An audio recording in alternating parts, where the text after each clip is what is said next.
কিভাবে আপনি আপনার রেডমি মোবাইলের র্যাম চেক করবেন বা দেখবেন। সো হ্যালো ফ্রেন্ডস, এই ভিডিওটিতে আমি আপনাদের দেখিয়ে দেবো যে কিভাবে আপনারা আপনাদের রেডমি মোবাইলের র্যাম কত রয়েছে সেটা চেক করবেন। আর এই ভিডিওটি দেখে যদি আপনি আপনার রেডমি মোবাইলের র্যামটা দেখে নিতে পারেন তাহলে ভিডিওটিতে একটা লাইক করে দিবেন, আর চ্যানেল নতুন হয়ে থাকলে চ্যানেলটিকে অবশ্যই সাবস্ক্রাইব করে দিবেন। তো ফ্রেন্ডস, আপনার রেডমি মোবাইলের র্যামটি কত রয়েছে সেটা চেক করার জন্য আপনার মোবাইল থেকে সেটিং অ্যাপটিকে ওপেন করবেন। সেটিং অ্যাপটিকে ওপেন করার পর আপনার সামনে এরকম একটি ইন্টারপেজ ওপেন হবে। তো আপনি এখানে উপরে অ্যাবাউট ফোন নামে একটি অপশন পেয়ে যাবেন। তো আপনি এই অ্যাবাউট ফোন অপশনে ক্লিক দিবেন।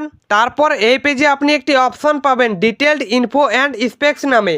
তো আপনি এই ডিটেলড ইনফো অ্যান্ড স্পেক্স এই অপশনটাতে ক্লিক দিবেন। তাহলে আপনার রেডমি মোবাইলের র্যামটি কত রয়েছে সেটা আপনি এখানে দেখতে পেয়ে যাবেন। তো এইভাবে আপনি খুব সহজে আপনার রেডমি মোবাইলের র্যামটি কত রয়েছে সেটা দেখে নিতে পারবেন বা চেক করে নিতে পারবেন। তো ফ্রেন্ডস, এই ভিডিওটি দেখে যদি আপনি আপনার রেডমি মোবাইলের র্যামটি চেক করে নিতে পারেন তাহলে ভিডিওটি থেকে লাইক দিন, আর চ্যানেল নতুন হয়ে থাকলে চ্যানেলটিকে অবশ্যই সাবস্ক্রাইব করে দিন।